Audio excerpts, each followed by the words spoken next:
You are listening to High Hope Sportscast with me, DJ. This is a podcast covering the Minnesota Vikings. Yes, the purple and gold skull. I talk about everything Vikings, scores, stats, my opinions, anything purple and gold.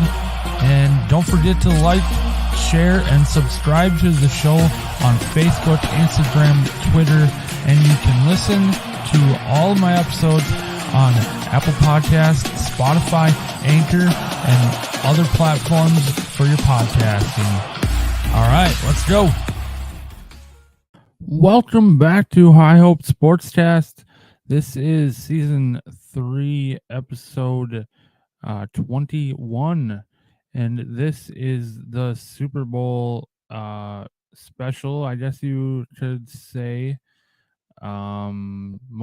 Basically going to be talking about the Super Bowl. That's there's a couple other things I'll talk about in this episode, but mostly on the Super Bowl this last Sunday. So before get into the Super Bowl, there's one thing. So I think I talked about it on the last episode. Derek Carr, the Las Vegas Raiders quarterback, he went to he got permission from the Raiders. The Saints got permission to visit with Derek Carr. Derek Carr went to New Orleans, spent I think 2 days there visiting the Saints facility and this and that. But it was ultimately up to Derek Carr whether or not to waive his no trade clause so that the Raiders could trade with the Saints. And they had already talked about the trade details. I don't know if they were ever the trade details were ever leaked or not, so I don't know what that entails. But Derek Carr did recently say he informed the Raiders that he will not waive his no trade clause. So it was he would have had to have waived it by February 15th. That's the contract guarantee deadline. Derek Carr he's 31. Is expected to be released before the February 15th deadline in his contract that triggers $40.4 million in future guaranteed money. So the funny thing about this is, so by the time you guys see this, I'm actually recording on Tuesday, Valentine's Day. That 15th deadline is tomorrow. So I'm not sure when this will be out. It could come out tomorrow. So he could have already been released by the time you guys hear or see this.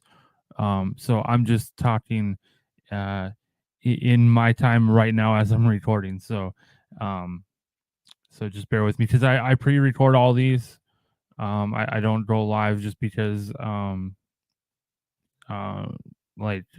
sometimes I record, in the middle of the afternoon, so I know there's not a lot of people that are going to tune in. So I just pre-record it, and then I go live with the pre-recorded videos at a later time. So that explains that. Derek Carr, he'll be a top free agent and will have opportunity to meet with other teams on his own terms. So he could go meet with anyone he wants. He doesn't need permission from the Raiders. And that's if he is released. So a little bit about Derek Carr's season. He threw for 3,522 yards, 24 touchdowns, and 14 interceptions with a 60.8 completion percentage in 15 starts. So not bad numbers. Like I've said before, my opinion on this is I don't know why the Raiders are gonna go a different way. Derek Carr is not a bad quarterback. I personally, I mean, I like him. So um, I just don't really understand. In my eyes, I feel like it's probably the new coach there, Josh McDaniels. Maybe they just don't click. I don't. I really don't know, but I'm hoping Derek Carr can go somewhere where he is valued, and hopefully he will be successful. So um, that is definitely a story to keep an eye on. Um, so, and then the next thing, before I get to anything Super Bowl, um, is the NFL honors, which was the Thursday night before the Super Bowl. Usually, it's weird that they did it on a Thursday. Um, I it was weird because usually they do it the night before Super Bowl, that Saturday night. So it was really weird to have it on a Thursday night, I guess. So I'll quickly just go over the the awards, who got them. So offensive player of the year, our Vikings, Justin Jefferson, he got it. Defensive player of the year, Nick Bosa from the San Francisco 49ers, just a beast all year. Offensive rookie of the year, no, so I'll pause there quick. So the funny thing about this is, if you guys remember, if you guys have you watched the show or listened to the show, so back during the draft, well, my show after the draft, I kind of was back when I had a co-host.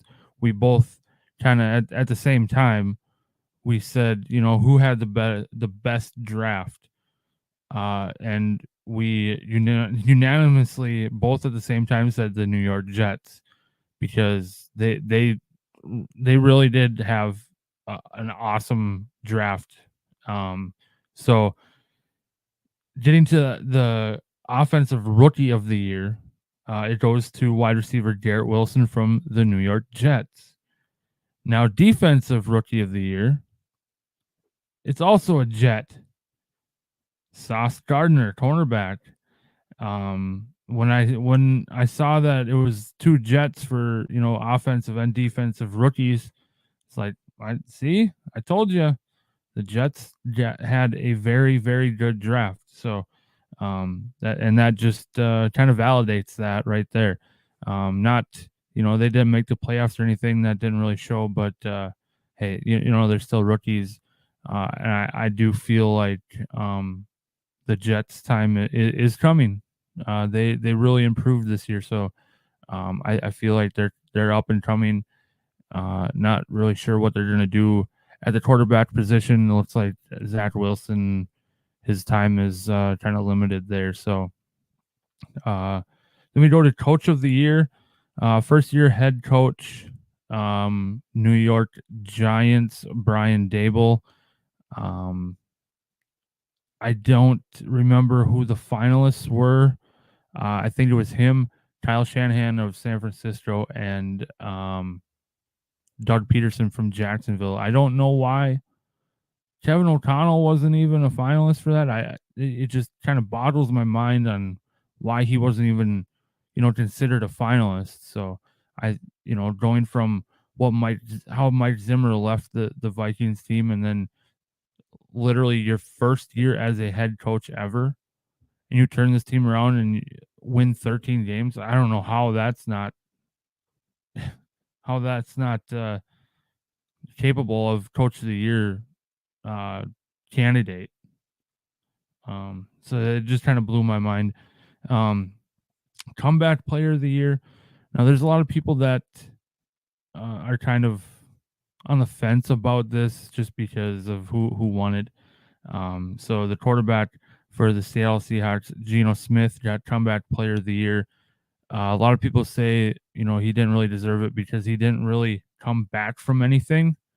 The reason he got it was, when he was drafted, I think it was maybe 2013. He got drafted. He started for the Jets. And then I believe he was benched, and then he's been a backup quarterback up until this season. And he did play very well. He led the Seahawks to the playoffs. Well, not to the playoffs. He was close. So let's see. He no because people are saying that usually comeback player of the year it's because of someone had an injury the last year and then they come back and then they're really good. So I don't know. I don't really know how to feel about that. I guess I in my opinion I feel like Geno Smith deserved it. So I'll just leave it as that. Moment of the year. I don't know if I don't remember if they did how long they've been doing this. If they even did it last year, I can't remember. But our Justin Jefferson of the Minnesota Vikings, he got another award. He got the award for Moment of the Year from his crazy catch at Buffalo on 4th and 18. I'll never forget that catch ever. I definitely I liked seeing him win that for Moment of the Year. So Walter Payton Man of the Year award. So if anyone out there doesn't know what Walter Payton Man of the Year award is, it's not what you do on the field, it's what you do off the field in your community. So just things like that. Dak Prescott, quarterback for the Dallas Cowboys, he got the Walter Payton Man of the Year award. He lost his mother, and then during COVID, he lost his brother to suicide, and he put together an organization. I think it's called Ask for Help. It's just kind of I think it's like for mental health, suicide prevention, stuff like that. I think so.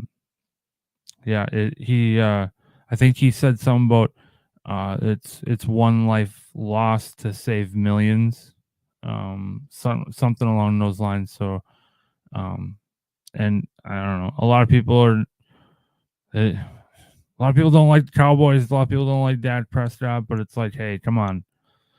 You got to realize what he's doing off the field. Who cares about football in this award? Football has nothing to do about this award at all. So, congrats to Dak. And then the last award I kept for last is the MVP, and you see him right behind me in my background, Patrick Mahomes, his second MVP award. It was between him, Josh Allen, Joe Burrow, and Justin Jefferson. I kind of figured Justin Jefferson was not going to get it. And Jalen Hurts was in there too. He was runner up actually. I kind of figured Justin Jefferson wasn't going to get it just because it is more. Not more. It is a quarterback's award. The last person that wasn't a quarterback that did it was Vikings Adrian Peterson back in 2012. But as soon as Justin Jefferson got Offensive Player of the Year, I was like, that MVP is out, because there's no way that they're going to give someone Offensive Player of the Year and MVP both. So I as soon as I heard that, I was happy he got Offensive Player of the Year, but I knew that there was no way he was getting MVP. But yeah. Now to get into the Super Bowl a little bit. First off, before I get into the actual game, just to talk about the commercials a little bit. I don't know. I feel like the Super Bowl commercials every year they start getting worse and worse. They're not even funny anymore. It's almost like these companies try too hard and they don't succeed. Um, I was kind of waiting for a. It was hard for me to watch the commercials, with the 3-year old and stuff like that. So I didn't see a Doritos commercial. I was waiting for a Doritos commercial. Usually they are the ones that have had the funniest ones in the past, in my opinion. But the one that I kind of liked the most was the NFL's Super Bowl commercial, their annual commercial.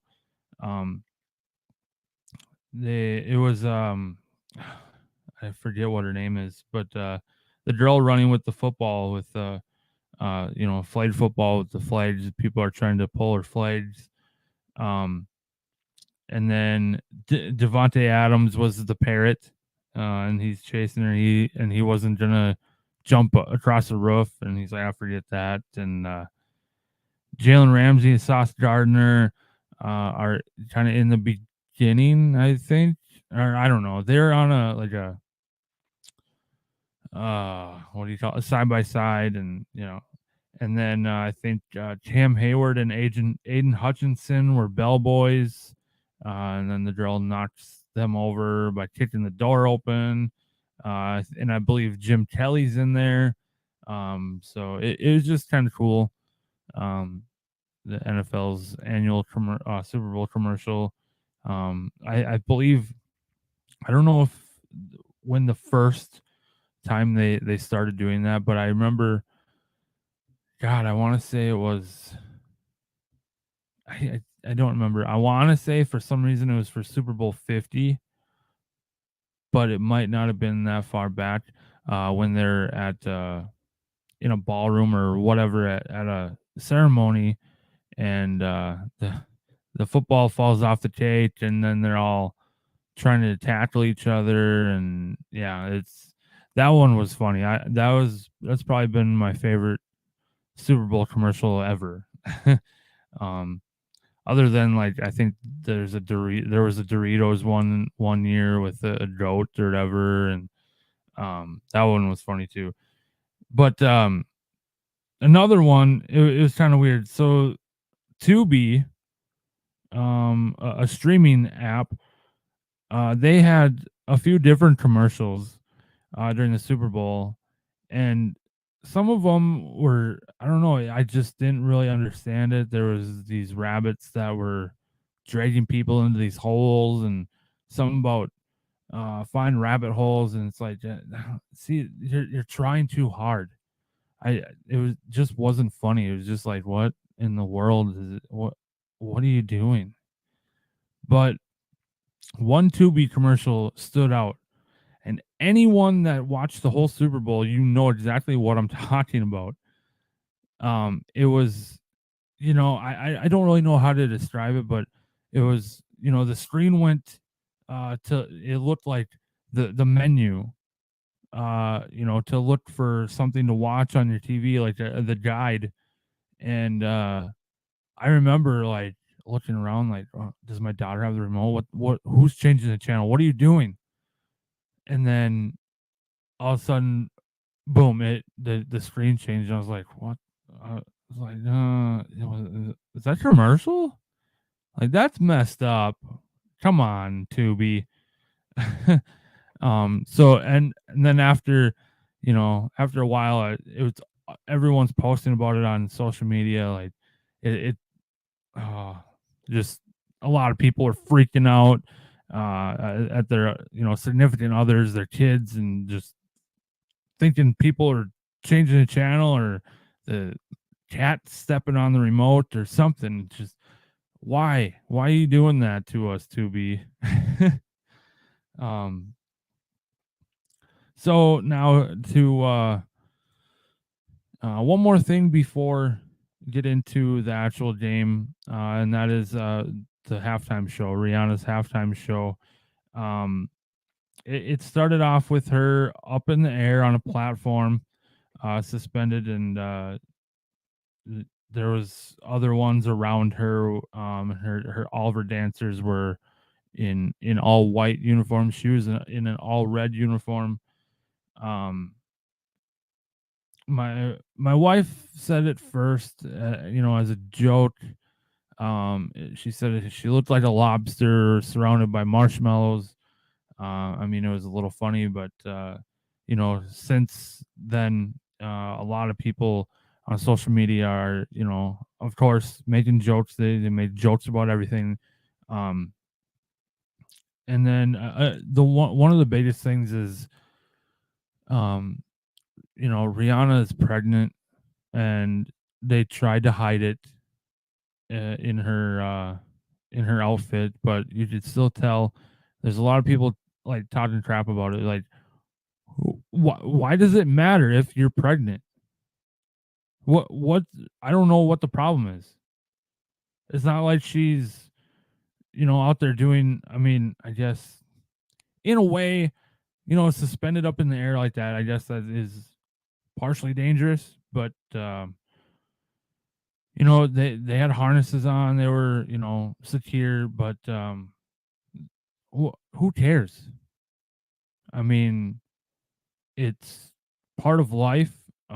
It's not like she was out there, 9 months or 8 months pregnant, you know, with her belly just huge. I mean, that's not the point.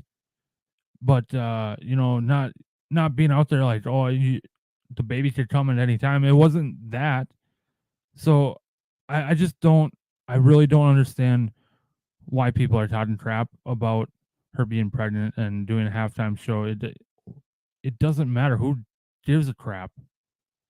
Just let her be. Like it that should show people that it's something to be more even proud of. She's pregnant and she's putting on a damn good performance, and it was. A lot of people say it was bad. Some people are saying it was the greatest ever. I mean, I don't think it was the greatest. I don't think it was the worst. I don't think it was terrible. I think it was pretty good. Um, so I just leave her alone. Like I just don't understand. Um, and then I've seen TikToks. You know, someone put a red gummy bear on a thing and had a bunch of marshmallows laid around. It's like, really? Yeah, how much time did you put into that? It's just stupid. But anyways, enough about that. I just want to say that I liked the halftime show, and that's that. So now to get more into the Super Bowl as a game.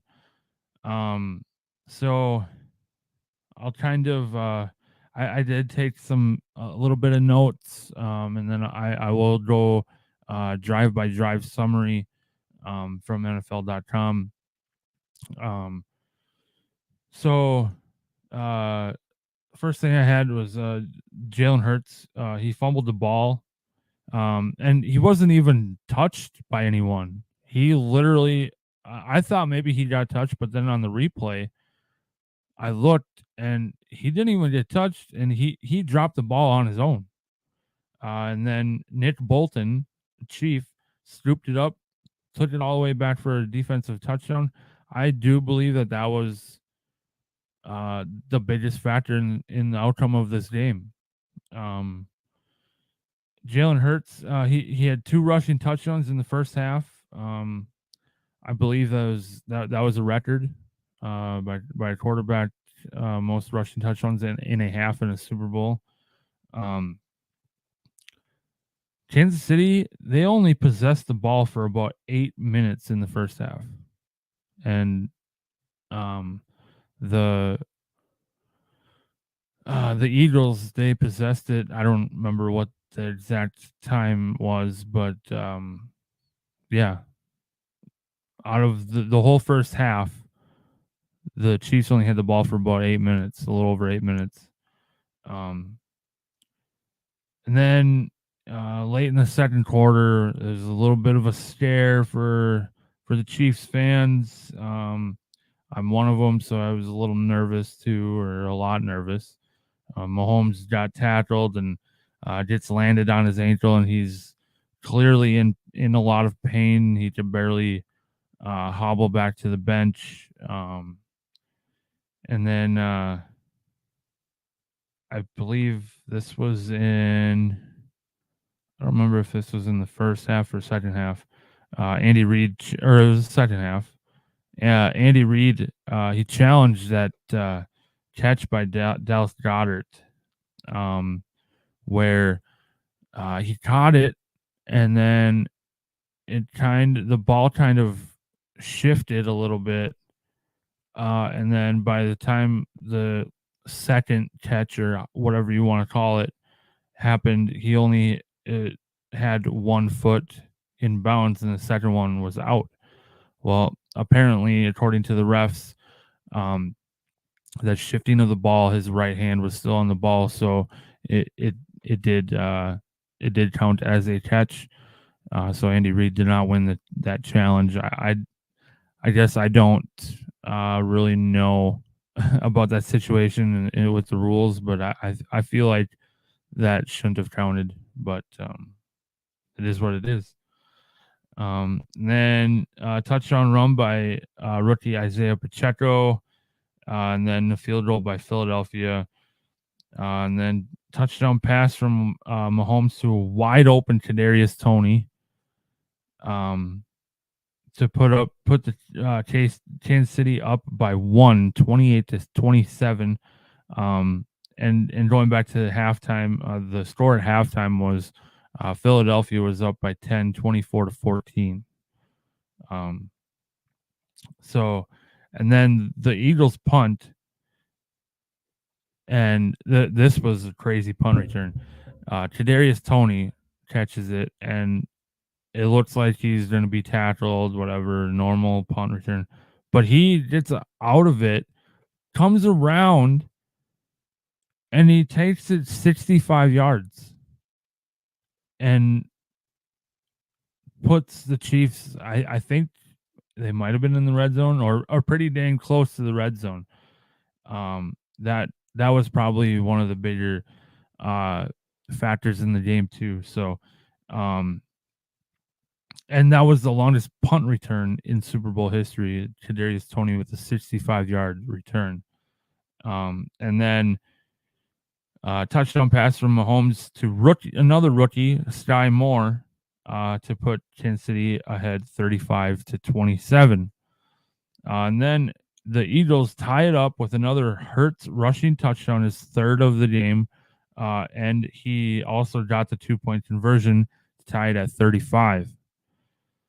11 seconds left. Harrison Butker with a 27-yard field goal to put the Kansas City Chiefs up by 3.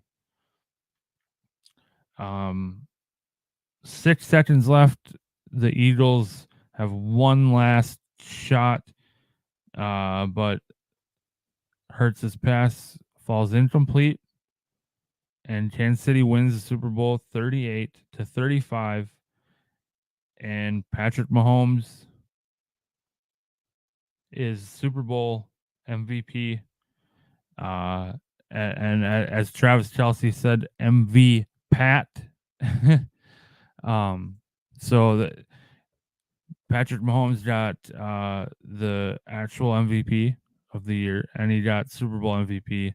So what a year for him. So I guess I'm not going to go into the drive by drive. I kind of did that through my game notes, but I'll go over some stats for this game. I'll start off with the Eagles. Let's see. Jalen Hurts, he went 27 for 38, 304 passing yards and 1 touchdown. And then rushing, Jalen Hurts, 15 carries, 70 yards, and 3 touchdowns. This guy had one hell of a game. And then Kenneth Gainwell, 7 for 21. Miles Sanders, 7 for 16. And Boston Scott, 3 for 8. Receiving, Devontae Smith, 7 receptions, 100 yards. on 9 targets. A.J. Brown, 6 receptions, 96 yards, and a touchdown on 8 targets. Dallas Goedert, 6 for 60 on 7 targets. Kenneth Gainwell, 4 for 20 on 4 targets. Zach Pastel, 2 for 11 on 2 targets. Boston Scott, 1 for 9 on 1 target. Quez Watkins, 1 for 8 on 2 targets. Fumbles. Jalen Hurts had that one last fumble in the beginning of the game. No interceptions. Defense. Maddox led the way, 6 tackles and 1 assist. TJ Edwards, 5 and 1. Darius Slade, James Bradbury, Javon Hargrave, and Marcus Epps all had 4 tackles. Jazir White, 3 and 1. CJ Gardner Johnson, 2 and 2. Fletcher Cox, 1 tackle, as Hassan Reddick, Josh Sweat, and Milton Williams all had 1 tackle as well. The Eagles defense did not get a sack on Mahomes at all in this game. I believe, if I remember correctly, I think the Eagles led the NFL in sacks this season, and they didn't get through that O-line at all and get Mahomes at all this game, which was a really good job by the Chiefs offensive line. And then kicking, Jake Elliott, 2 for 2 on field goals, along with 35, and 3 for 3 on extra points. We'll go to the Chiefs here. So Patrick Mahomes went 21 for 27, 182 yards, and 3 passing touchdowns. Rushing, Isaiah Pacheco, the rookie, he led the way, 15 carries, 76 yards, and a touchdown. Patrick Mahomes, 6 carries, 44 yards. Jerick McKinnon, 4 carries for 34 yards. And Sky Moore, 1 carry for 4 yards. Receiving, Travis Kelce, 6 receptions, 81 yards on 6 targets. Juju Smith-Schuster, he really stepped up. He hadn't really been a factor all year, but he stepped up in the Super Bowl. He had 7 receptions, 53 yards, and 9 targets. Some very crucial catches at the end of the game. Justin Watson, 2 receptions, 18 yards on 2 targets. Jerick McKinnon, 3 for 15 on 3 targets.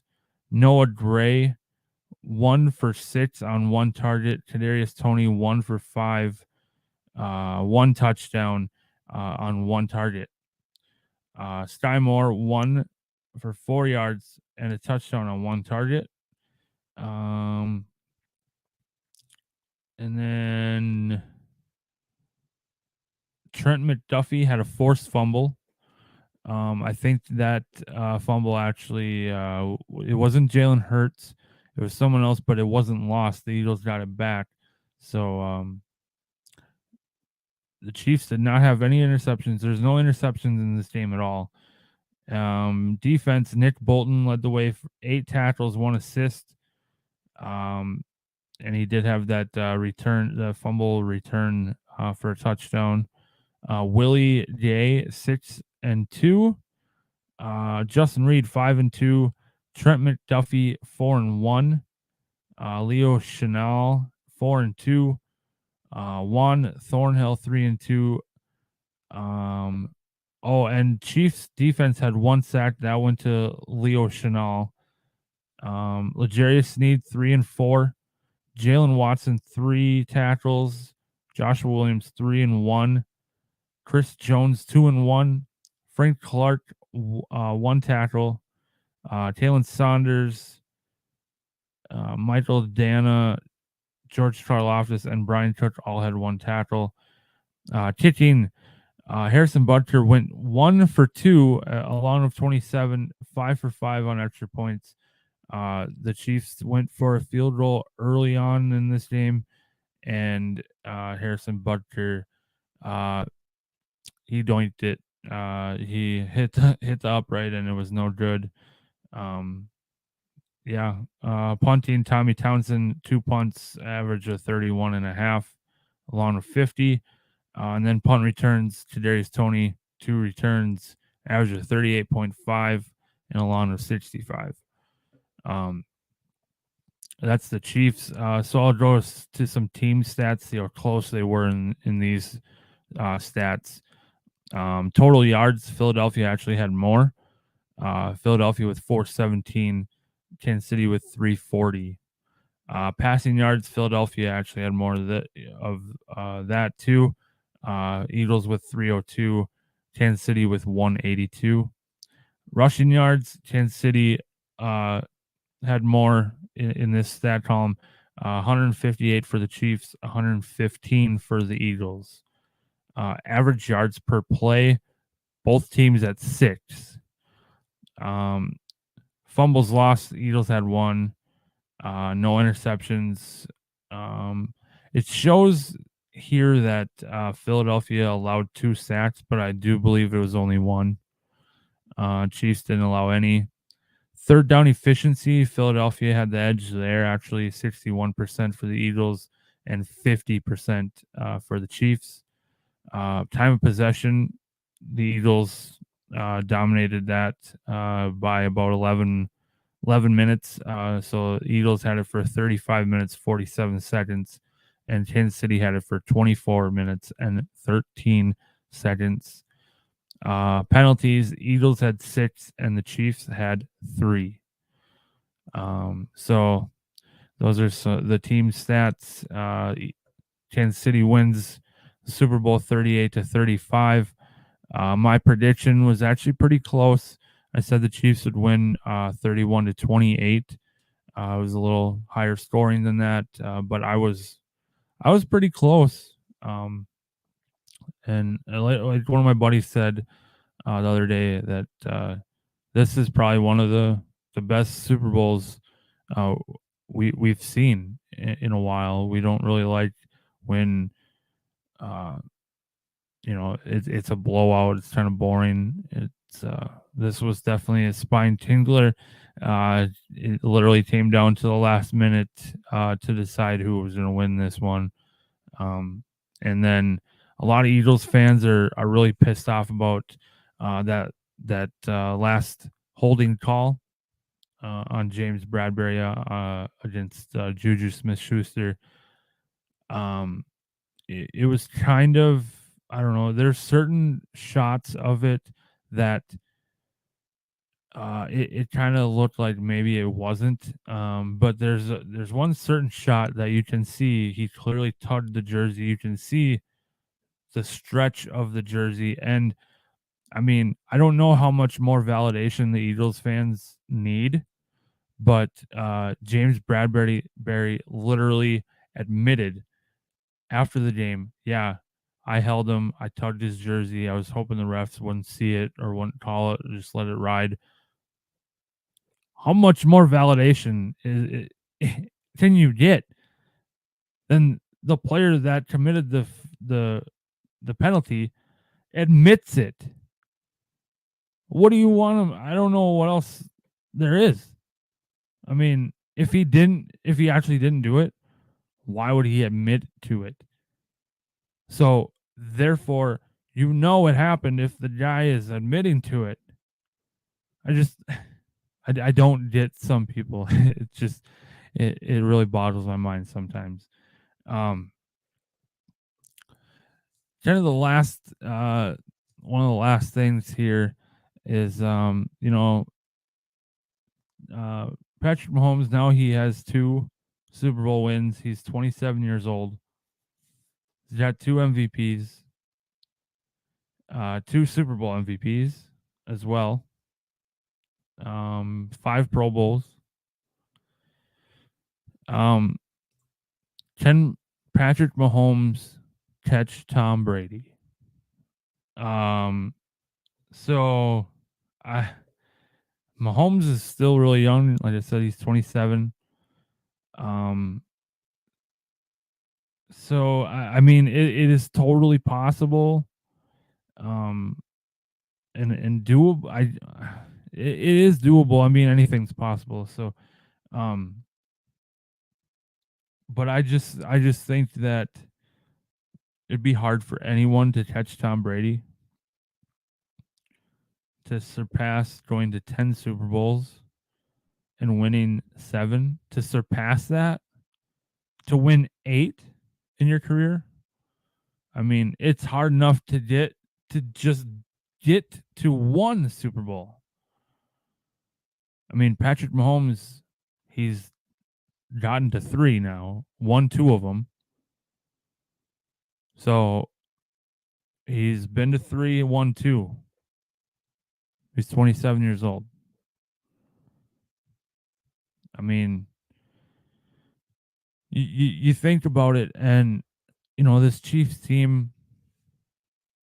A lot of people said that this year was supposed to be a rebuilding year for them. They traded Tyreek Hill. They have just a ton of these rookies, but all these rookies, they they came to play. They stood up. They stood out, and they balled out. Isaiah Pacheco, uh, Watson, Sky Moore, all these guys were phenomenal. And like I heard someone say, Isaiah Pacheco has become basically the face of the Kansas City Chiefs run game. I don't know what's going to happen next year with Clyde Edwards-Helaire, because Isaiah Pacheco is, I mean, maybe they're going to have a two-headed monster, which is going to make them even better. They go get Kadarius Toney at the trade deadline. Look how that affected them. It's just, eventually teams start to fall apart because they can't, teams can't keep everyone forever. People get hurt, people get older, retire, salary cap issues, money. So, but with this Chiefs team, they traded one of the best receivers in the league, and they have all these rookies. A lot of people didn't think that Chiefs are going to get to the Super Bowl. And look at it, they won it with these rookies, without Tyreek Hill. It just goes to show you that, hey, maybe, all those years Tom Brady did it with, whatever was given to him. Hey, maybe Mahomes can actually do that. I guess we'll see. Mahomes got a lot more time left. He's only 27 years old. So I'm happy that the Chiefs won. I've expressed many times before, I do not like the Eagles, as my first team is the Minnesota Vikings, obviously. So yeah, I'm definitely happy. I don't have to listen to Eagles fans throw it in everyone's faces for the next year. Instead, everyone can throw it in their faces that they lost. So yeah, that's really all I got for this episode. Just kind of the Super Bowl special episode, and I might have one more episode of season 3. Not sure when it will be, but it might be just a wrap up, season wrap up of the Minnesota Vikings, and then I might take a break until maybe around the draft in April, and I might I'm thinking about something different for the draft for the show. So definitely stay tuned for the next episode when it does come out. It will more than likely be a season wrap up of the Minnesota Vikings year. So yeah, thanks for tuning in, and follow the show on social media, and share the show. And yeah, we'll see you in the next episode. All right. See ya.